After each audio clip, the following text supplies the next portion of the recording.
오늘 말씀의 제목은 인생의 위기 앞에서 우리의 태도.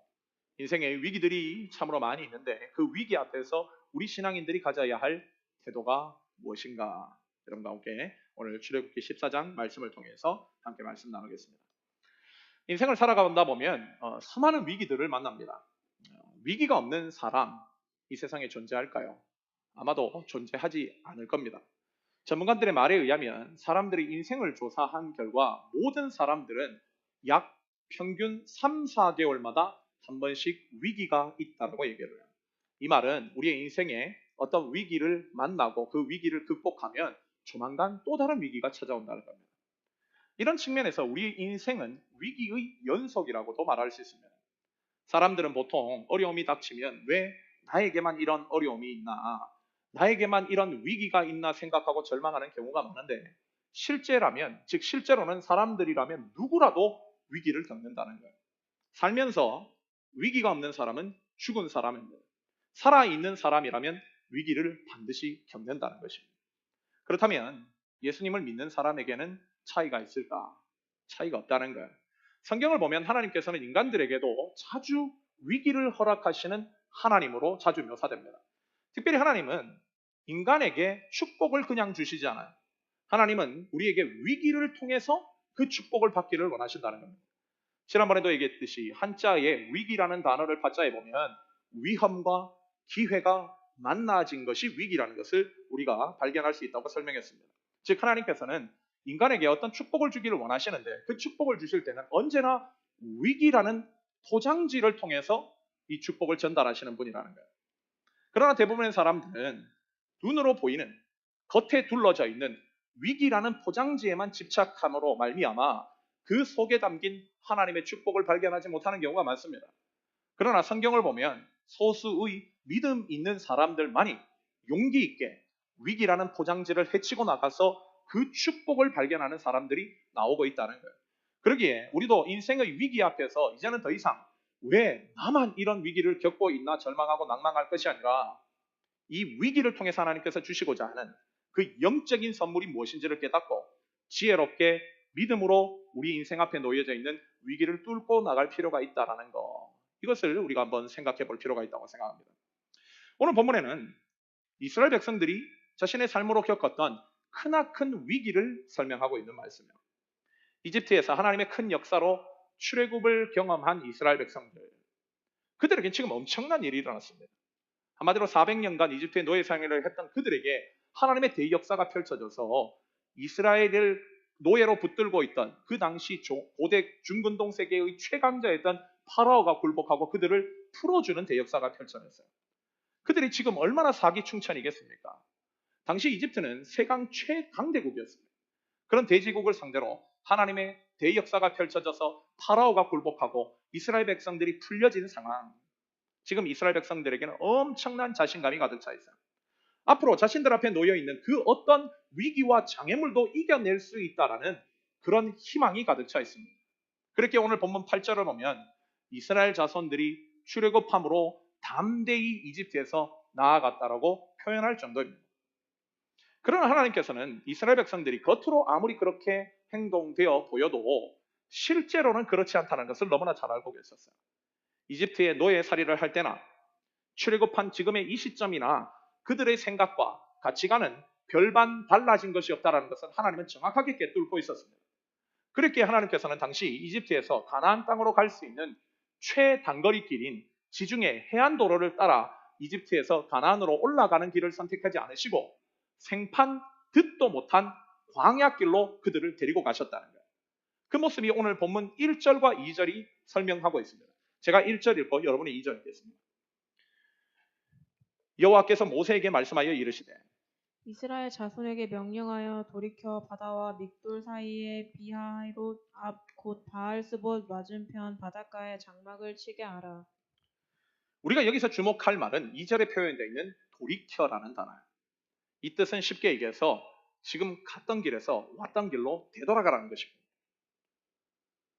하나님께서는 그러면 어디로 이들을 되돌아가게끔 하고 계신가? 성경은 그곳이 바알스본이었다라고 설명하고 있어요. 지형적으로 보면 바알스본은 완전 꽉 막힌 곳이었습니다. 바알스본이라는 지역을 조사해 보면 바알스본이라는 곳에 북쪽에는 이집트의 거대한 요새 바알스본이 있었습니다. 남쪽에는 미스라임이라고 하는 이집트의 거대한 사막지대가 펼쳐져 있습니다. 동쪽에는 홍해 바다가 그들을 가로막고 있습니다. 그리고 서쪽 그들의 뒤쪽에는 이집트라는 자신들이 노예살이에서 지금 해방된 그 나라가 버티고 있어요. 한마디로 우리가 뭐 영화나 드라마에서 봤듯이 죄인들이 경찰을 피해서 도망하다가 골목 막다른 곳에서 딱 맞이했을 때의 상황, 그 상황이 지금 이스라엘이 처해 있던 상황이었다는 것입니다. 한마디로 군사학적으로는 최악의 선택을 한 것이고 이로 인해서 이스라엘은 스스로 진퇴양난의 상황으로 자신들을 몰아넣은 것이었다는 거예요.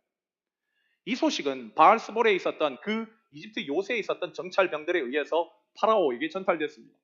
이집트를 떠난 이스라엘이 광야길로 가다가 갑자기 방향을 틀어서 180도 되돌아와서 바알스볼이라는 곳에 들어와 어찌할지를 몰라 우왕좌왕하고 있다는 사실을 파라오에게 전달을 했고 그 사실을 듣고 마음을 바꾼 파라오는 자신의 분신과도 같은 이집트 최강 전차부대 600승을 이끌고 그들을 다시 잡아 이집트로 데려오겠다는 심산으로 그들을 향해 쫓아오기 시작했다는 거예요.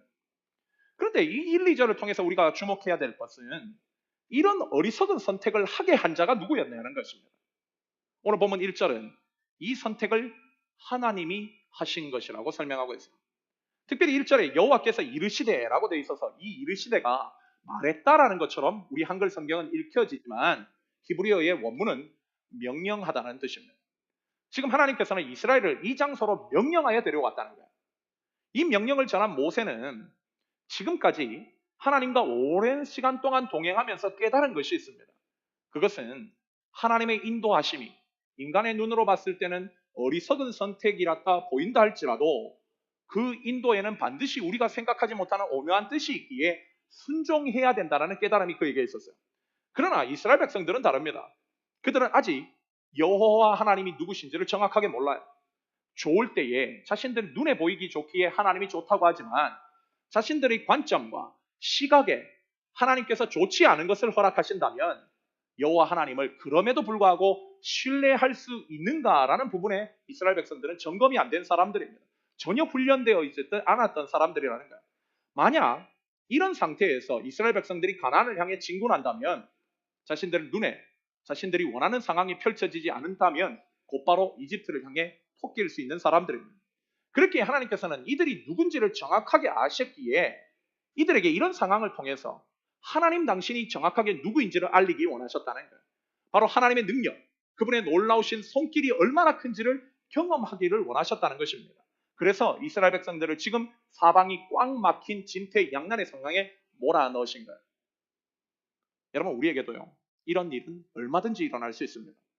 우리도 지금 입으로는 하나님을 믿는다고 하고 이 자리에 앉아 있지만 하나님을 실제로 경험하지 못하고 하나님을 알지 못한 사람들이 수두룩할 수 있어요. 하나님은 우리가 피상적인 신앙인으로 머물러 있기를 원치 않으십니다.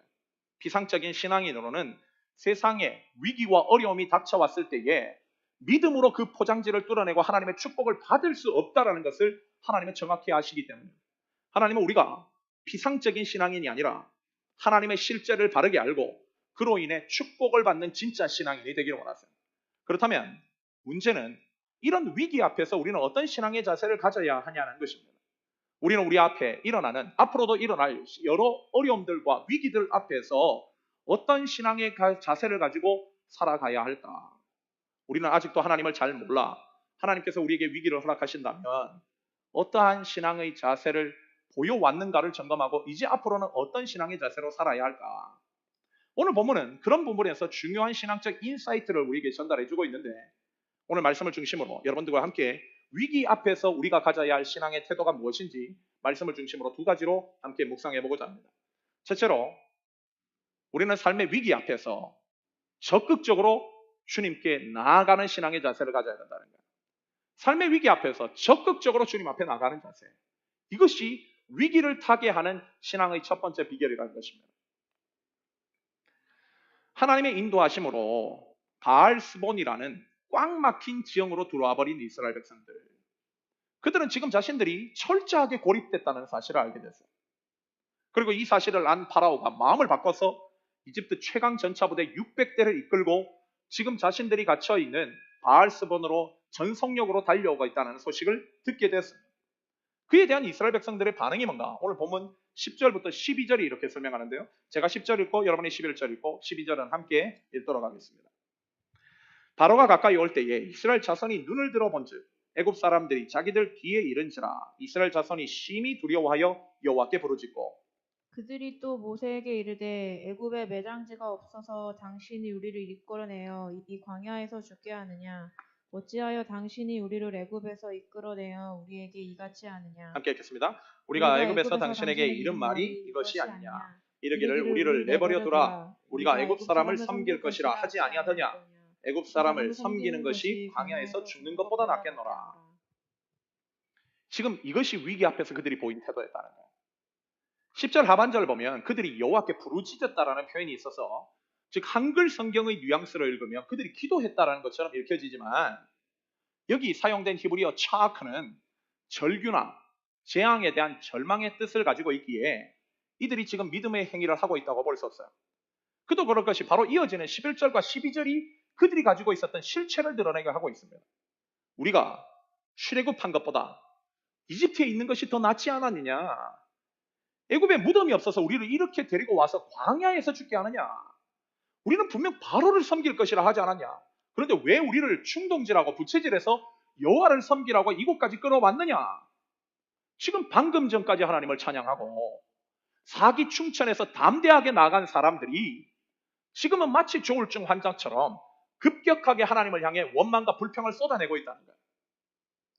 특별히 이스라엘 백성들이 모세에게 한 우리를 내버려 두라라는 말, 이 단어에 사용된 히브리어 하달은 네가 하려는 모든 행위를 중지하라는 거예요. 즉 노예살이로부터 우리를 구하려고 하는 그 노력을 중지해 우리를 구원하려는 노력을 중지해라는 뜻입니다. 즉 한마디로 우리는 노예 상태로 남아있겠다는 거예요. 노예 상태로 남아있겠다. 어떻게 방금 전까지 하나님을 찬양하고 출애굽한다고 좋아했던 자들이 이렇게까지 불신앙적인 모습을 보일 수 있는가? 그럼 너무 충격적이지 않습니까? 그런데 사실 오늘 말씀은요. 이것이 바로 우리의 모습이라는 거예요. 이게 바로 우리의 모습이라는 거예요. 여러분 이 모습은 다른 사람의 모습이 아닙니다. 우리의 실체예요. 우리도 예수님을 믿고 나서 어떤 일이 우리의 뜻대로 되지 않을 때 자주 이런 반응을 보입니다.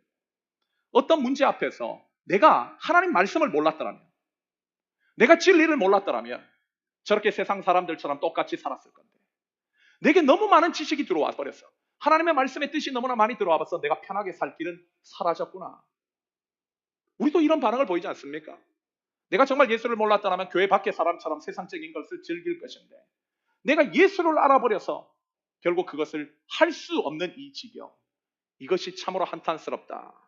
나도 저렇게 저 사람들처럼 편하게 살 수 있었을 것인데 이런 후회들을 하지 않습니까?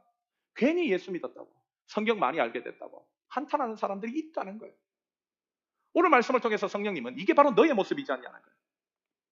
우리는 입으로는 예수님을 믿는다고 하면서도 우리의 본심은 여전히 바뀌지 않았다는 거예요. 여전히 그대로예요. 여러분 교회 다닌다는 이유로 착각해서는 안 됩니다. 교회 안에도 이런 출애굽 1세대와 같은 사람들이 수두룩할 수 있다는 거예요. 그러게 하나님께서는 우리가 알곡인지 가라지인지 정확하게 그 실체가 누구인지를 분별하게 하시기 위해서 자주 때론 이런 위기 가운데 우리를 몰아넣으시는 거예요. 이럴 때 우리는 어떻게 해야 되는가? 모세는 그 해답을 본문 13절을 통해서 분명히 밝힙니다. 본문 13절입니다. 우리 함께 읽겠습니다. 13절 시작. 백성에게 이르되 너희는 두려워하지 말고 가만히 서서 여호와께서 오늘 너희를 위하여 행하시는 구원을 보라. 너희가 오늘 본 애굽 사람을 영원히 다시 보지 아니하리라.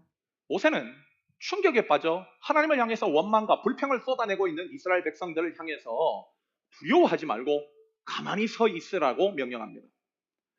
이 하나 성경의 해석 역시도 우리에게 어떤 위기와 어려움이 닥치면 아무것도 하지 말고 수동적인 태도로 있으라고 하는 것처럼 조장하는 것처럼 읽혀져요. 그래서 세상의 어려움과 위기가 닥쳐오면 가만히 있는 것이 답이라고 생각하게 만들어요. 그러나 히브리 원문을 보면 이 구절이 히트 야추브라고 되어 있는데 이것은 야차브라는 말의 제기 명령형입니다. 그 뜻을 해석하자면 하나님 앞에 적극적으로 나가라. 하나님께 스스로를 내보이라는 뜻입니다. 즉 두려워하고 원망하고 불평하는 자리에 가만히 있지 말고 그 자리를 벗어나 적극적으로 하나님께 나가라는 거예요. 그를 뒷받침하는 것이 13절 마지막 하반부를 보면 너희를 위하여 행하시는 구원을 보라라고 되어 있는데 여기 구원에 사용된 히브리어가 예슈브입니다. 이 예슈브를 바탕으로 해서 예수님에 대한 의미가 나왔어요.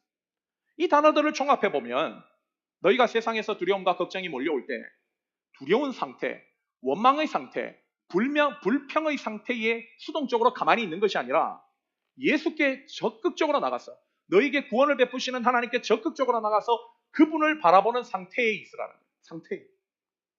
여러분 이것이 위기를 뛰어넘어 하나님의 축복을 받는 비결인 것입니다. 그렇다면 우리가 주님을 바라보고 적극적으로 하나님을 앙망하는 삶의 자세가 무엇인가? 이를 위해서 신약이 있어요. 이 해답을 히브리서가 우리에게 정확하게 전달해 준다고 생각하는데요. 히브리서 12장 1절과 2절을 보면 우리가 믿음으로 살아가야 할 적극적인 삶의 내용이 무엇인지를 얘기합니다. 특별히 히브리서 2절을 보면 우리가 잘 아는 믿음의 주요, 우리를 온전케 하시는 예수님을 바라보라고 명령하면서 그 앞절에서 인내로서 우리 앞에 당한 경주를 감당해야 된다라고 즉 사도 바울은 우리에게 권면하고 있어요. 여기 인내라고 번역된 헬라어가 히포모네인데 이 뜻이 수동적 인내가 아니라 적극적이고 능동적인 인내를 얘기하는 거예요. 즉 히트 야추브와 똑같은 단어입니다. 제가 이번 신방을 하면서 히브리서를 여러분들과 함께 많이 나누었는데 히브리서의 배경이 예수님의 재림이 늦어진다고 판단한 유대 그리스도인들이 기독교를 버리고 세상과 타협하고 배교하는 현실에 대해서 안타까워하는 마음을 가진 바울의 편지라고 하지 않았습니까? 즉 자신의 인생의 삶의 위기와 어려움이 닥치고 그런 힘듦이 있다고 예수를 버리는 자들에게 그런 수동적인 자세에 머물러 있지 말고 적극적인 신앙의 행위를 강조하는 것이 바로 히브리서의 내용이에요. 우리 입장에서 설명하자면 회사의 사람들이 너 힘들게 하지. 그래서 너 두렵고 쫄아서 아무것도 하지 않고 수동적으로 머물러 있지.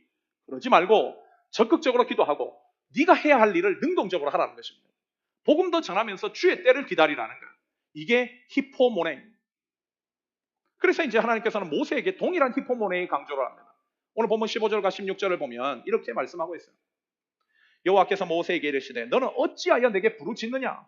이스라엘 자손에게 명령하여 앞으로 나아가게 하고 지팡이를 들고 손을 바다 위로 내밀어 그것이 갈라지게 하라. 이스라엘 자손이 바다 가운데서 마른 땅으로 행하리라. 아마도 모세가 200만이 넘는 그 이스라엘 사람들이 부르짖는 원망과 불평 소리 때문에 잠시 마음이 흔들렸던 것 같습니다. 그래서 그 역시도 아무것도 하지 않고 수동적으로 기도만 했던 것 같아요. 그랬더니 하나님께서 뭐라고 하시는가? 너 지금 뭐 하는 짓이냐는 거예요. 왜 너는 기도만 하고 네가 해야 할 일을 하지 않냐는 거예요. 빨리 가서 이스라엘 백성 전체들에게 명령을 때려라. 홍해 바다 앞으로 나아가게 하라. 그리고 내가 너에게 준 지팡이를 바다를 향해서 내밀어라. 그러면 바다가 갈라질 것이다.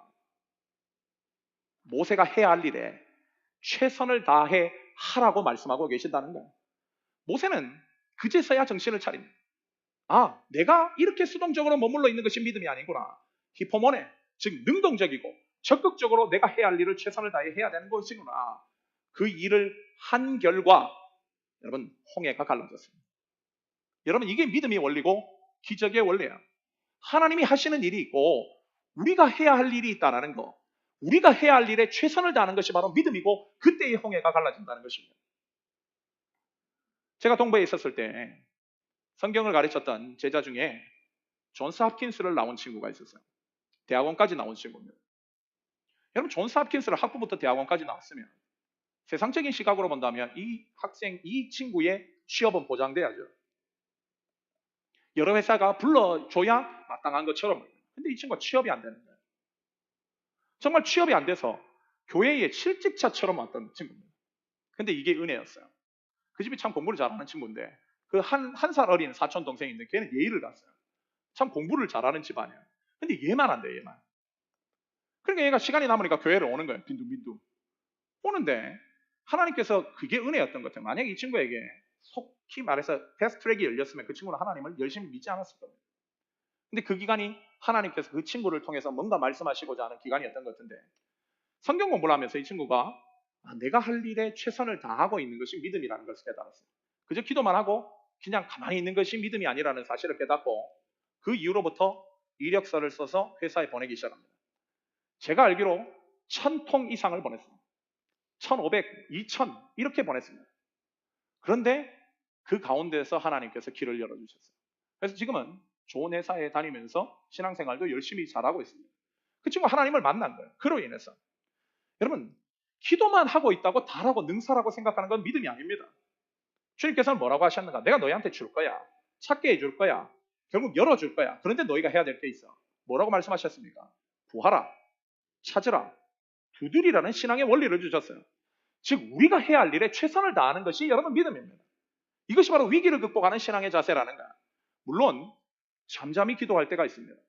그러나 기도하고 나서 나에게 주어져 있는 현실 앞에서 최선을 다하지 않는다면 여러분 신앙의 역사는 나타나지 않는다는 거예요. 삶의 최선이 있는 연결선이 있을 때에 하나님의 역사가 펼쳐지는 것입니다.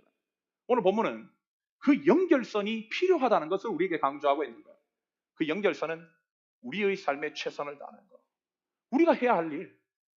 지금 어떻게 보면 뭐 직장의 환경이 어렵고 내 관계가 어렵다고 가만히 수동적으로 앉아서 기도하고 있는 것이 아니라 내가 할 일에 최선을 다하는 것. 그들을 섬기는 일도 최선이 될 수가 있고 내가 맡겨진 일에 최선을 다하는 것이 최선일 수도 있고 적극적인 신앙인으로서의 행위를 하라고 하는 것.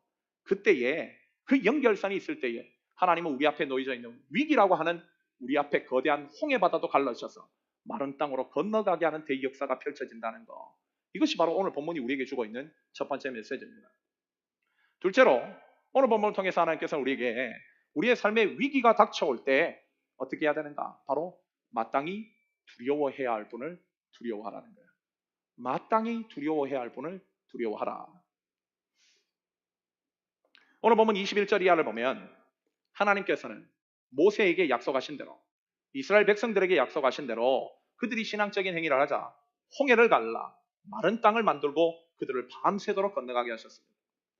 특별히 하나님께서는 밤새도록 바다를 건너가게 하셨다. 즉 건너가게 하시기 전에 바다를 물러가게 하셨다라는 구절이 있어요.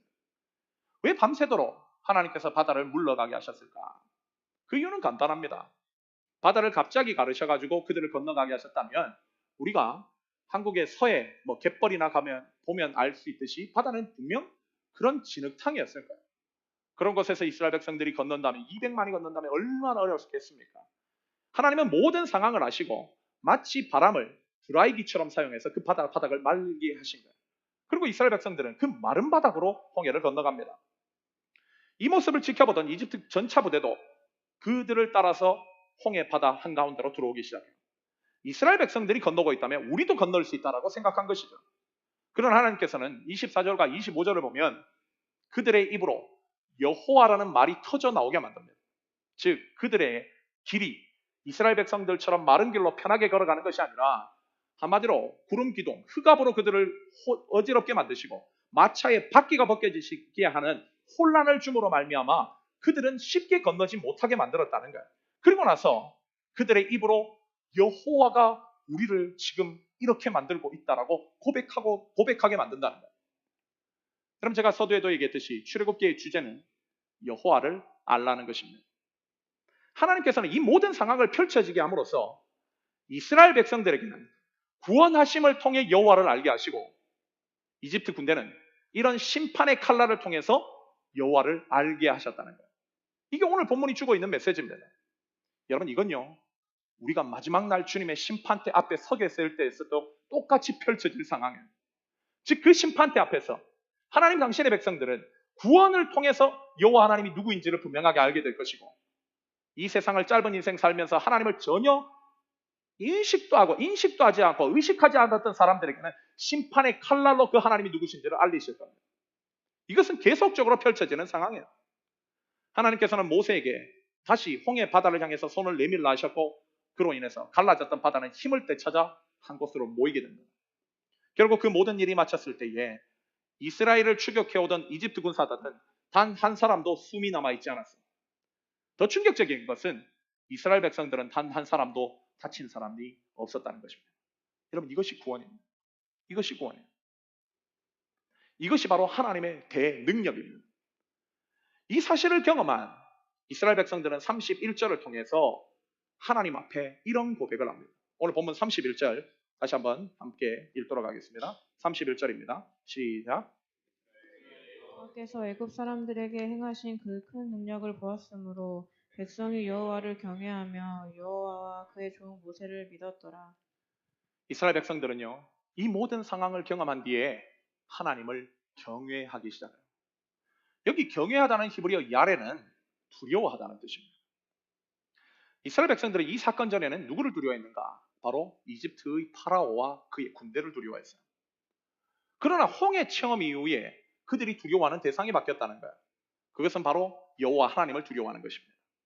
여러분, 구약 성경이 말씀하는 핵심이 뭔지 아세요? 바로 이거예요. 예수님은 이렇게 얘기하십니다. 세상을 향해 두려워하고 걱정하고 염려하고 있는 그 백성들에게 마땅히 두려워할 자를 두려워하라. 이게 누가복음 12장 5절의 핵심이거든요. 즉 구약 성경과 신약 성경의 핵심이 뭔가? 마땅히 두려워해야 될 분은 세상이 아니라는 거예요. 바로 여호와 하나님이다. 그분이 왕이시기 때문이야. 이 사실을 강조하는 것이 성경의 핵심 메시지입니다. 여러분, 지금까지 이스라엘 백성들이 하나님과 모세를 향해서 원망하고 불평했던 근본 이유가 뭘까요? 그것은 간단해요. 바로 하나님보다 이집트의 파라오를 더 두려워했기 때문에. 이집트 파라오가 가지고 있는 그의 힘의 상징, 군대를 두려워했기 때문입니다.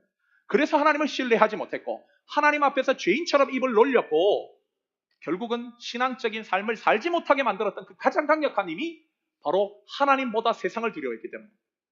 여러분, 이 말은 우리가 가지고 있는 인식 중에 이것이 바뀌지 않는 한 우리는 절대 신앙적인 삶을 살 수 없다는 것을 우리에게 보여주는 거예요.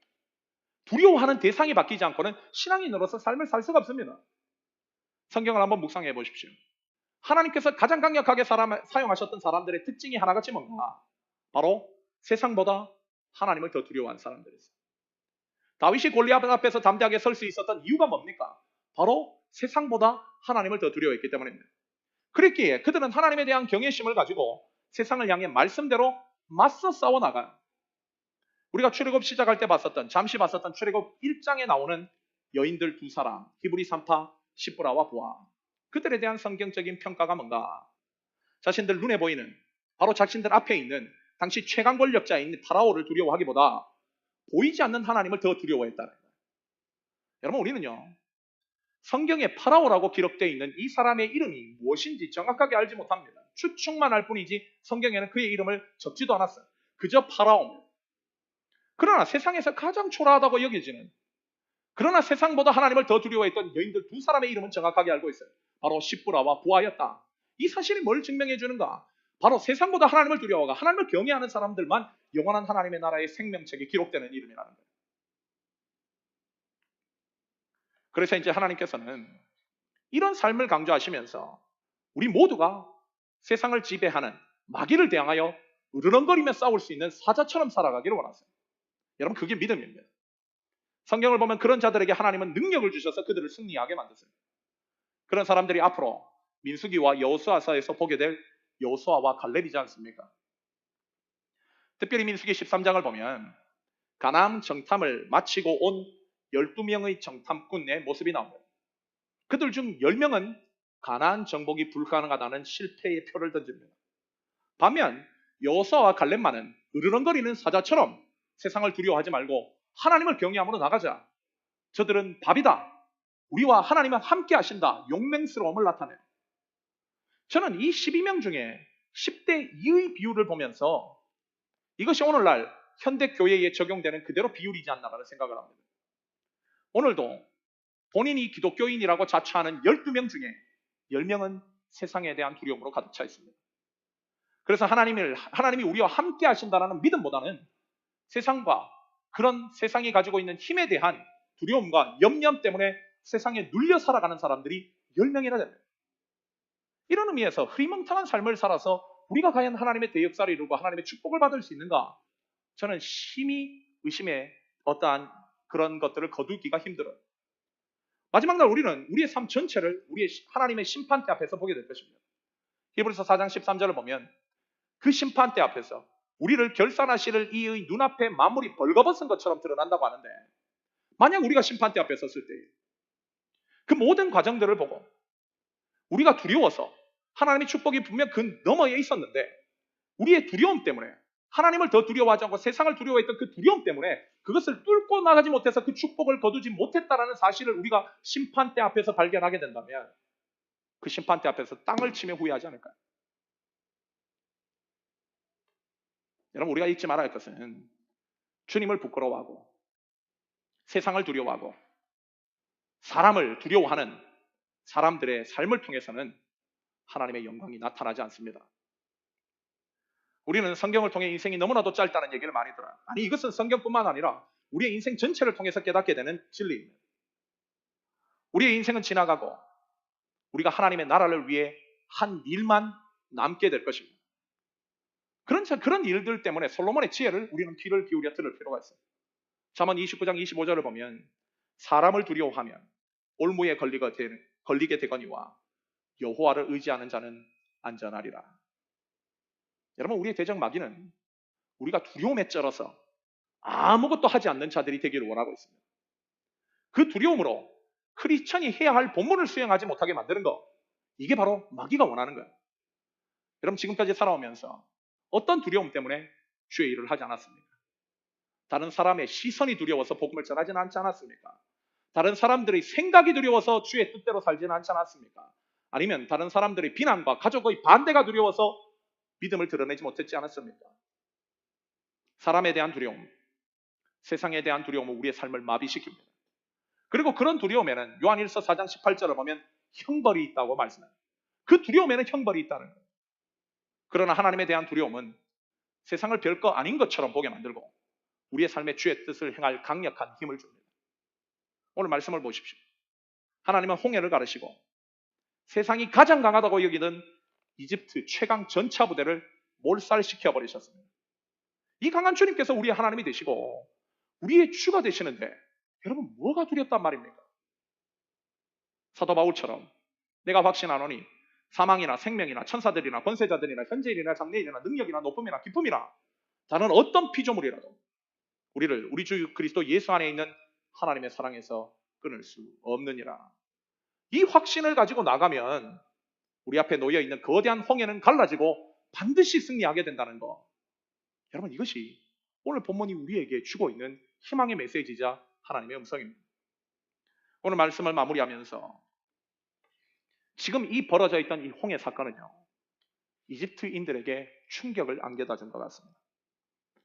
몇 해 전에 발견한 그 고고학자들의 발견, 오벨리스크의 역사적 기록을 보면 이 기적이 있은 후 이집트인들은 17년간 바알스본에는 얼씬도 거리지 않았다고 얘기해요.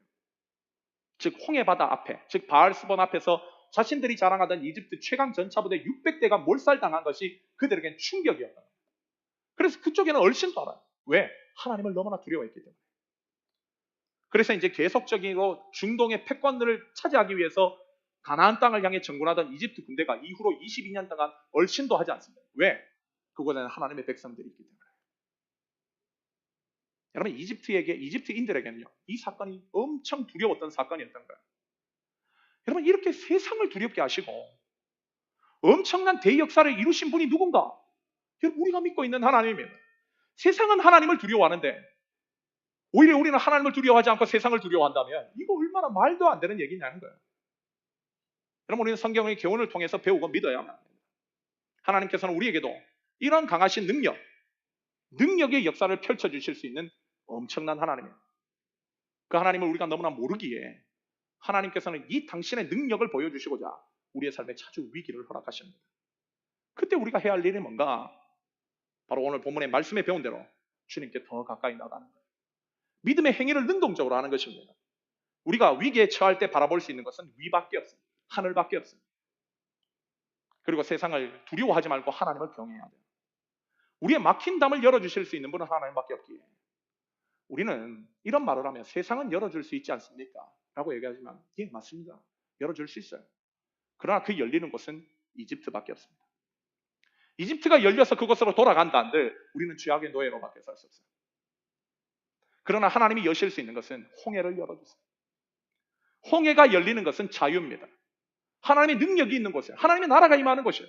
이곳을 열어주실 수 있는 분은 바로 우리 하나님밖에 없다는 거예요. 그러기에 우리는 주께 나가야 된다는 것입니다. 세상은 홍해를 열지 못합니다. 그러나 하나님은 그 어떤 우리 앞에 놓여 있는 홍해도 여실 수 있어요. 우리의 근본적인 문제는 우리 앞에 놓여 있는 홍해가 열려져야 가능합니다. 홍해가 열리고 길이 뚫려야 자유가 있다는 거예요. 이 일은 우리가 믿고 있는 하나님밖에 못하세요. 그러기에 우리는 하나님만 경외하고 하나님에게만 순종해야 되는 것입니다. 우리가 이제부터라도 이런 신앙의 자세를 가질 때에 우리 앞에 놓여 있는 홍해라는 거대한 장벽과 위기는 벗겨지고 주님께서 주시고자 하는 가나안이라는 대축복의 역사가 펼쳐질 수 있다는 것. 이것이 오늘 본문을 통해서 우리 모두에게 주고 있는 하나님의 메시지입니다. 여기 참석한 모든 새로운 교회 성도들이 주님만 바라고 주님만 경외함으로 그 어떤 인생의 위기도 넉넉히 하나님의 능력으로 이겨내시는 복된 성도들 되시기를 예수님의 이름으로 간절히 축원합니다. 우리 다 같이 한번 기도하도록 합시다.